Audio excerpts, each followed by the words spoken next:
Mga panaghoy. Unang kabanata. Napakalungkot na sa Jerusalem na dati ay puno ng mga tao. Ang kilalang kilala noon sa buong mundo, ngayoy tulad ng isang piyuda. Kung dati ay reyna siya ng lahat ng lungsod, ngayoy isang alipin ang kanyang katulad. Buong pait siyang umiiyak magdamag. Mga luha niya'y dumadaloy sa kanyang mga pisngi. Walang dumamay sa kanya, isa man sa kanyang mga minamahal. Pinagtaksilan siya ng lahat ng kaibigan niya na ngayoy kanyang kaaway. Lubhang pinahirapan ang Huda at ang mga mamamayan niya'y pinihag. Doon na sila nakatira sa ibang bansa kung saan hindi sila makapagpahinga. Tinugis sila ng kanilang mga kaaway hanggang hindi na sila makatakas. Ang mga daan patungo sa Jerusalem ay puno na ng kalungkutan dahil wala nang dumadalo sa mga takdang pista. Sa mga pintuang bayan ay wala na ring mga tao. Ang mga pari ay dumadaing at ang mga dalaga ay nagdadalamhati. Napakapait ng sinapit ng Jerusalem. Pinamunuan sila ng kanilang mga kaaway at yumaman ang mga ito, sapagkat pinahirapan ng Panginoon ang Jerusalem dahil napakarami nitong kasalanan. Ang kanyang mga mamamayan ay binihag ng mga kaaway. Ang kagandahan ng Jerusalem ay naglaho na. Ang kanyang mga pinuno ay parang mga gutom na usa na naghahanap ng pastulan. Sila'y nanghihina na habang tumatakas sa mga tumutugis sa kanila. Ngayong ang Jerusalem ay nagdadalamhati at naguguluhan. Naalala niya ang lahat ng dati niyang yaman. Nang mahulog siya sa kamay ng mga kaaway niya, walang sino mang tumulong sa kanya. At nang siya'y bumagsak, kinutya't tinawanan pa siya ng mga kaaway niya. Napakalaki ng kasalanan ng Jerusalem, kaya naging marumi siya. Ang lahat ng pumupuri noon sa kanya, ngayoy hinahamak na siya. Dahil nakita nila ang kanyang kahihiyan. Sa hiya ay napadaing siya at tumalikod. Nahayag sa lahat ang kanyang karumihan, at hindi niya inalala ang kanyang kasasapitan. Malagim ang kanyang naging pagbagsak, at walang sino mang tumutulong sa kanya. Kaya sinabi niya, "O Panginoon, tingnan niyo po ang aking paghihirap, dahil tinalo ako ng aking mga kaaway." Kinuha ng mga kaaway ang lahat ng kayamanan niya. Sa templo'y nakita niyang pumapasok ang mga taong hindi pinahihintulutan ng Panginoon na pumasok doon. Ang mga mamamayan niya ay dumadaing habang naghahanap ng pagkain. Ipinagpalit nila ang kanilang mga kayamanan para sa pagkain upang mabuhay. Sinabi ng Jerusalem, "O Panginoon, pagmasdan niyo ako, dahil ako'y nasa kahihiyan." Sinabi rin niya sa mga dumaraan, "Baliwala lang ba ito sa inyo? May nakita ba kayong naghirap na kagaya ko? Ang paghihirap na ito ay pinataw sa akin ng Panginoon nang magalit siya sa akin. Mula sa langit nagpadala siya ng apoy na tila sumusunog sa aking mga buto. Naglagay siya ng bitag para sa aking mga paa at nahuli ako. Iniwanan niya akong nanghihina buong araw. Inipon niya ang lahat ng aking mga kasalanan at inilagay sa aking batok bilang pamatok. At ito ang nagdala sa akin sa pagkabihag. Pinanghina ako ng Panginoon at ibinigay sa kamay ng mga kaaway na hindi ko kayang labanan. Itinakwil ng Panginoon ang lahat ng mga kawal ko. Tinipon niya ang aking mga kaaway para lipulin ang aking mga kabataang sundalo. Ang mga mamamayan ng Huda ay naging tulad ng ubas na ipinasok ng Panginoon sa tigaan at tinapaktapakan. Iyan ang dahilan kung bakit umiiyak ako. Walang nagpapalakas sa akin ni walang umaalok. Nakakaawa ang aking mga mamamayan dahil natalo sila ng kanilang mga kaaway. Humingi ng tulong ang Jerusalem pero walang tumulong sa kanya, sapagkat niloob ng Panginoon na makaaway ng lahi ni Jacob ang mga bansa sa palibot niya. Itinuring nilang napakarumi ng Jerusalem sa paningin nila. Sinabi ng Jerusalem, "Matuwid ang Panginoon, pero hindi ko sinunod ang kanyang mga utos. Kaya lahat kayo pakinggan ninyo ako at tingnan ang aking paghihirap." Ang mga kabataan kong babae at lalaki ay binihag. Humingi ako ng tulong sa aking mga kakampi, pero pinagtaksilan nila ako.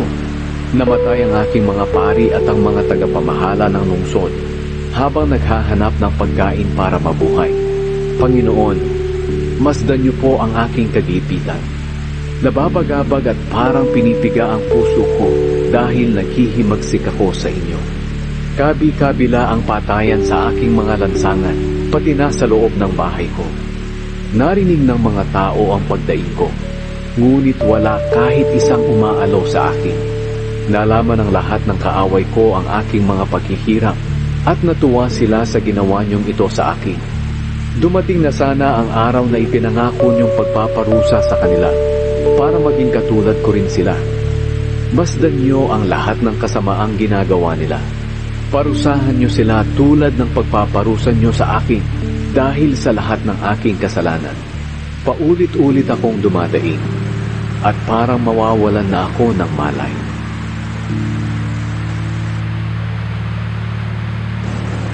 Ikalawang kabanata. Sa galit ng Panginoon, tinakpan niya ng makapal na ulap ang Jerusalem. Ibinagsak niya ang karangalan ng Israel na parang itinapon mula sa langit papunta sa lupa. At dahil sa kanyang galit, pinabayaan niya ang kanyang templo sa Jerusalem. Walang awa rin niyang sinira ang lahat ng tahanan sa Israel. Sa galit niya'y giniba niya ang mga pader na nakapalibot sa Jerusalem. Ibinagsak niya at inilagay sa kahihiyan ang kaharian, pati na ang mga pinuno nito. Sa tindi ng kanyang puot, inalis niya ang lahat ng kapangyarihan ng Israel. Hindi niya ito tinulungan ng salakayin ng mga kaaway.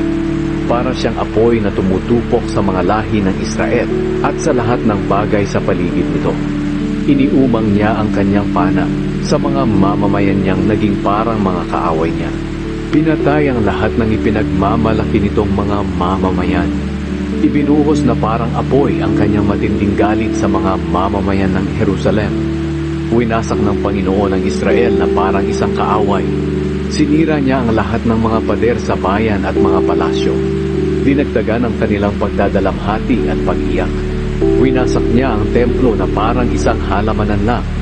Binuran niya sa alaala ng mga taga-Jerusalem ang itinakdang mga pista at ang araw ng pamamahinga. Sa kanyang matinding galit, itinakwil niya ang hari at pari. Itinakwil din ng Panginoon ang kanyang altar at templo. Ipinagiba sa kamay ng mga kaaway ang mga pader nito at nagsigawan ang mga ito sa templo ng Panginoon na parang nagdaraos ng pista. Nagpasya ang Panginoon na ipagiba ang mga pader na nakapalibot sa lungsod ng Jerusalem. Plinanong mabuti ang paggiba at hindi pinigilan ang sarili na gawin iyon. Kaya nagiba nga ang mga pader na bumabakod doon. Bumagsak sa lupa ang mga pintuang bayan ng Jerusalem. Sinira at binali ng Panginoon ang mga saraduhan nito. Binihag ang hari at mga pinuno at dinala sa malayong mga bansa. Hindi na rin itinuturo ang kautusan at wala na ring mensahe o pangitain ng Panginoon sa kanyang mga propeta. Ang mga tagapamahala ng Jerusalem ay tahimik na nakaupo sa lupa. Naglagay ng abo sa ulo at nagdamit ng sako para ipakita ang kanilang pagdadalamhati. At ang mga dalaga sa Jerusalem ay nakayuko sa lupa dahil sa hiya. Namugto ang mga mata ko sa kaiiyak. Labis na nababagabag at parang sasabog na ang dibdib ko sa kapahamakang sinapit ng aking mga kalahi. Nawala ng malay sa mga lansangan ang mga bata at mga sanggol. Umiiyak sila't humihingi ng pagkain at maiinom sa kanilang mga ina. Nawalan sila ng malay tulad ng mga sugatang sundalo sa mga lansangan ng lungsod hanggang sa unti-unting mamatay sa kanlungan ng kanilang ina.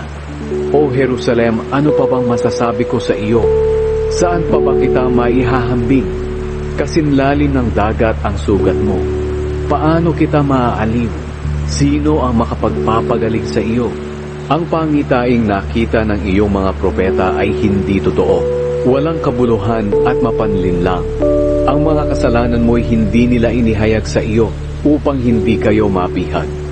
Ang lahat ng dumada ay pumapalakpak, sumusutsot at nangungutya. Sinasabi nila, ito ba ang lungsod na sinasabing pinakamaganda at kagalakan ng buong mundo? Kinukutya ka ng lahat ng kaaway mo. Sumusutsot at pinangangalit ang mga ngipin nila at sinabi, tuluyan na nating nawasak ang Jerusalem. Ito na ang araw na ating pinakahihintay. At ngayon ngay nakita na natin ito. Ginawa ng Panginoon ang kanyang plano. Tinupad niya ang sinabi niya noon. Walang awa kanyang giniba, O Jerusalem. Binigyan niya ng kagalakan ng mga kaaway mo, at hinayaan silang ipagyabang ang kanilang kapangyarihan. Mga taga-Jerusalem, tumawag kayo sa Panginoon. Umiyak kayo araw at gabi, at paagusin ang inyong mga luha na parang ilog.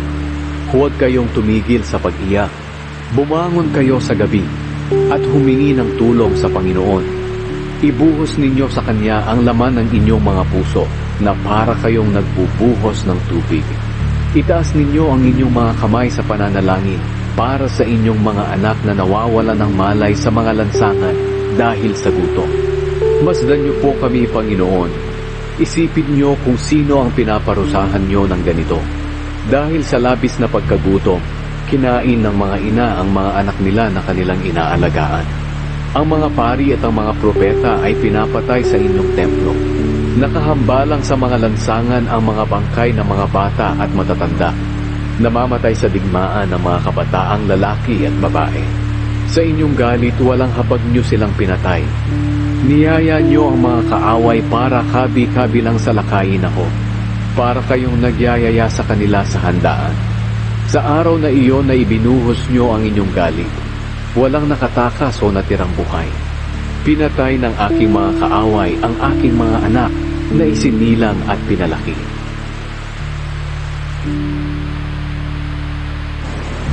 Ikatlong kabanata. Isa ako sa mga nakaranas ng parusa ng Panginoon dahil sa kanyang galit. Pinalayas niya ako at pinalakad sa dilim sa halip na sa liwanag. Paulit-ulit niya akong pinarusahan araw at gabi. Pinahina ang aking katawan at binali ang aking mga buto. Sinalakay niya ako at ibinilanggo sa paghihirap at pagdurusa. Inilagay sa kadiliman na parang isang tao na matagal ng patay. Kinadenan niya ako at ikinulong upang hindi makatakas. Kahit na humingi ako ng tulong, hindi niya ako pinakinggan. Hinarangan niya ng pader ang aking landas at pinalikuliko ang aking dadaanan. Para siyang oso o leon na nag-aabang upang salakayin ako. Kinaladkad ako palayo sa daan at pagkatapos ay nilapa at iniwan. Iniumang niya ang kanyang pana at itinutok sa akin. Pinana niya ako at tumagos ito sa puso ko. Naging katawa-tawa ako sa aking mga kalahi. Buong araw nila akong inaawitan ng pangungutya. Pinuno niya ako ng labis na kapahitan. Nabungi ang mga ngipin ko dahil pinakain niya ako ng graba at saka tinapaktapakan niya ako sa lupa. Inalis niya ako sa maganda kong kalagayan at hindi ko na naranasan ang kasaganaan. Nawala na ang karangalan ko at lahat ng pag-asa sa Panginoon. Napakasakit isipin ang mga paghihirap at pagdurusa ko. At kung palagi ko itong iisipin, manghihina ako. Pero nanunumbalik ang pag-asa ko kapag naaalala ko na ang pag-ibig at awa ng Panginoon ay walang katapusan. Iyan ang dahilan kung bakit hindi tayo lubusang nalipon. Araw-araw ay pinapakita niya ang kanyang habag. Dakila ang katapatan ng Panginoon. Kaya sinabi ko sa aking sarili, ang Panginoon ang lahat para sa akin. Kaya sa Kanya ako nagtitiwala. Mabuti ang Panginoon sa mga nagtitiwala at umaasa sa Kanya. Mabuting matiyagang maghintay sa pagliligtas ng Panginoon. Mabuti para sa isang tao na kahit bata pa ay matuto ng sumunod. Kapag tinuturuan tayo ng Panginoon, tumahimik tayo at pag-isipan itong mabuti. Magpakumbaba tayo sa harap ng Panginoon at huwag mawalan ng pag-asa. Kapag sinampal ka sa isang pisngi, ibigay mo pa ang kabila at tanggapin mo rin ang pangungutya ng iyong mga kaaway. Dahil hindi tayo itatakwil ng Panginoon magpakailanman. Pero kahit nagpaparusa siya, ipinapakita pa rin niya ang kanyang habag at ang napakalakit walang hanggan niyang pag-ibig sa atin. Dahil hindi siya natutuwa na tayo'y saktan o pahirapan. Ayaw ng Panginoon na apihin ang mga bilanggo o baliwalain ang karapatan ng tao. Ayaw din ng kataas-taasang Diyos na ipagkait ang katarungan sa sinumang tao. Nakikita niya ang lahat ng ito. Walang anumang bagay na nangyayari na hindi pinahihintulutan ng Panginoon. Ang kataas-taasang Diyos ang nagpapasya kung ang isang bagay na mabuti o masama ay mangyayari. Kaya bakit tayo magrereklamo kung pinarurusahan tayo dahil sa ating kasalanan? Ang dapat ay siyasatin natin ang ating pamumuhay at magbalik loob sa Panginoon. Buksan natin ang ating mga puso at itaas ang ating mga kamay sa Diyos na nasa langit at sabihin, Panginoon, nagkasala po kami at naghimagsik sa inyo at hindi nyo kami pinatawad. Nagalit kayo sa amin at inusig kami at walang awang pinatay. Tinakpan nyo ng mga ulap ang inyong sarili para hindi nyo marinig ang aming mga dalangin. Ginawa nyo kaming parang basura sa paningin ng iba't ibang bansa. Kinutya kami ng lahat ng aming mga kaaway. Dumanas kami ng matinding takot, panganib, pagkasira at kapahamakan. Napaluha ako dahil sa kapahamakang sinapit ng aking mga kalahi. Patuloy akong iiyak hanggang sa tumunghay ang Panginoon mula sa langit. Labis akong nasaktan sa sinapit ng mga kababaihan ng aking lungsod. Hinahabol ako ng aking mga kaaway na parang isang ibon, kahit na wala naman akong nagawang kasalanan sa kanila. Sinubukan nila akong patayin sa pamamagitan ng pambabato at paghulog sa balon. Halos malunod na ako at ang akala ko'y mamamatay na ako. Doon sa ilalim ng balon, tumawag ako sa inyo, Panginoon. Pinakinggan niyo ang pagmamakaawa ko at paghingi ng tulong. Dumating kayo nang ako'y tumawag at sinabi niyong huwag akong matakot. Tinulungan niyo ako sa problema ko, Panginoon, at iniligtas niyo ang buhay ko. Panginoon, nakita niyo ang kasamaang ginawa sa akin ng aking mga kaaway. Kaya bigyan niyo ako ng katarungan. Alam niyo kung paano nila ako pinaghigantihan at ang lahat ng binabalak nila laban sa akin. Napakinggan niyo, O Panginoon, ang mga pangungutya nila at alam niyo ang lahat ng binabalak nila laban sa akin. Buong araw nilang pinag-uusapan ang pinaplano nilang masama laban sa akin. Masdan niyo, nakaukuman sila o nakatayo. Kinukutya nila ako sa pamamagitan ng pag-awit. Panginoon, parusahan niyo sila ayon sa kanilang ginagawa. Patigasin niyo ang mga puso nila at sumpain niyo sila. Sa galit niyo, Panginoon, habulin niyo sila at lipulin nang mawala na sila sa mundong ito.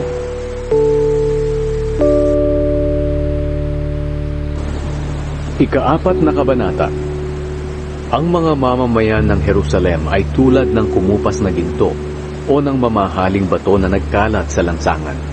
Kung katulad sila ng tunay na ginto noon, ngayon na may itinuturing na parang mga palayok na gawa sa putik. Kahit na ang mga asong gubat ay pinasususo ang kanilang mga tuta, pero ang mga mamamayan ko'y naging malupit sa kanilang mga anak, gaya ng malalaking ibon sa disyerto. Dumidikit na sa ngalangala ng mga sanggol ang mga dila nila dahil sa uhaw. Humihingi ng pagkain ng mga bata, pero walang nagbibigay sa kanila. Ang mga taong dati ay kumakain ng masasarap, ngayon namamatay na sa gutom sa mga lansangan. Ang mga dating lumaking mayaman, ngayon naghahalungkat ng makakain sa mga basurahan. Ang parusa sa aking mga kababayan ay higit pa sa parusa sa mga taga-Sodom, na biglang winasak ng Diyos at ni walang tumulong. Ang mga pinuno ng Jerusalem nooy malulusog at malalakas ang katawan. Nakakasilaw ang kanilang kaputian gaya ng niyebe o gatas, at mamula-mula ang kutis tulad ng mga mamahaling bato. Pero ngayon hindi na sila makilala at mas maitim pa kaysa sa uling. Mga butot balat na lamang sila at parang kahoy na natuyo. Di hamak na mas mabuti pa ang mga namatay sa digmaan kaysa sa mga namatay sa gutom na unti-unting namatay dahil sa walang makain. At dahil sa kapahamakang ito na nangyari sa aking mga kababayan, ang mga mapagmahal na ina ay napilitang iluto ang sarili nilang mga anak para kainin dahil sa labis na gutom. Ibinuhos ng Panginoon ang matindi niyang puot sa Jerusalem. Sinunog niya ito pati na ang pundasyon nito. Hindi makapaniwala ang mga hari sa buong mundo, pati na ang kanilang mga nasasakupan, na mapapasok ng mga kaaway ang mga pintuan ng Jerusalem. Pero nangyari ito dahil sa kasalanan ng mga propeta at mga pari nito na pumatay ng mga taong walang kasalanan. Sila ngayon ay nangangapa sa mga lansangan na parang mga bulag. Puno ng dugo ang kanilang mga damit, kaya walang sino mang nagtangkang humipo sa kanila. Pinagsisigawan sila ng mga tao, "Lumayo kayo! Marumi kayo! Huwag niyo kaming hipuin!" Kaya lumayo sila at nagpalaboy-laboy sa ibang mga bansa, pero walang tumanggap sa kanila. Ang Panginoon ang siyang nagpangalat sa kanila at hindi na niya sila pinapansin. Hindi na iginagalang ang mga pari at ang mga tagapamahala. Lumalabo na ang aming paningin sa kahihintay ng tulong ng aming mga kakamping bansa, pero hindi sila tumulong sa amin. Sa mga tore namin ay nagbantay kami at naghintay sa pagdating ng mga bansang ito na hindi rin makapagliligtas sa amin. Binabantayan ng mga kaaway ang mga kilos namin. Hindi na kami makalabas sa mga lansangan. Bilang na ang mga araw namin. Malapit na ang aming katapusan. Ang mga kaaway na tumutugis sa amin ay mas mabilis pa kaysa sa agila. Tinutugis kami sa mga bundok at inaabangan kami sa disyerto para sa lakayin. Nahuli nila ang aming hari na hinirang ng Panginoon. Ang inaasahan naming mga ngalaga sa amin mula sa mga kaaway naming bansa. Magalak kayo ngayon mga angkan ni Edom na nakatira sa lupain ng Uz, dahil kayo man ay paiinumin din sa tasa ng parusa ng Panginoon. Malalasing din kayo at malalagay sa kahihiyan. Mga taga-Jerusalem, matatapos na ang parusa ninyo. Hindi magtatagal ay pauuwiin na kayo ng Panginoon mula sa lugar na ito na pinagdalhan sa inyo ng bihagin kayo. Pero kayong mga taga-Edom, parurusahan kayo ng Panginoon dahil sa inyong mga kasalanan, at ibubunyag niya ang inyong kasamaan. Ikalimang kabanata. Panginoon, alalahanin niyo po ang nangyari sa amin. Masdan niyo ang dinanas naming kahihiyan. Kinuha ng mga dayuhan ang mga lupa't bahay namin. Naulila kami sa ama, kaya nabiyuda ang aming mga ina. Kinakailangang bayaran pa namin ang tubig na aming iniinom at ang kahoy na aming ipinanggagatong. Pinagtatrabaho kaming parang mga hayop at hindi man lang pinagpapahinga.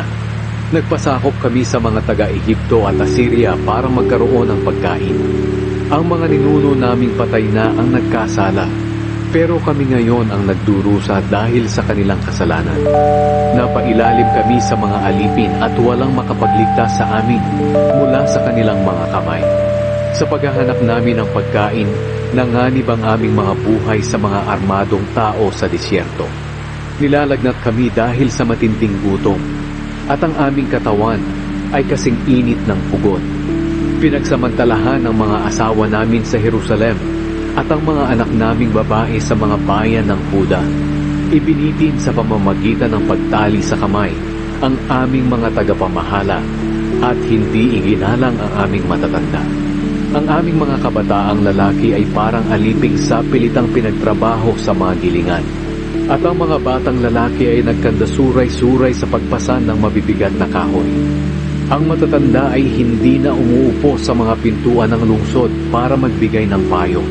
At ang mga kabataang lalaki ay hindi na tumutugtog ng musika. Wala na kaming kagalakan.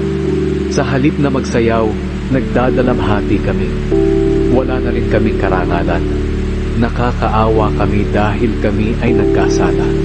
Dahil dito nasasaktan ang aming damdamin at nagdidilim ang aming paningin. Dahil napakalungkot na ng Jerusalem at mga asong gubat na lamang ang gumagala rito. O Panginoon, maghahari kayo magpakailanman. Ang inyong paghahari ay magpapatuloy sa lahat ng salinlahi. Bakit palagi niyo kaming kinakalimutan? Bakit kay tagal niyo kaming pinabayaan? Ibalik niyo kami sa inyo, at kami ay babalik. Ibalik niyo kami sa dati naming kalagayan.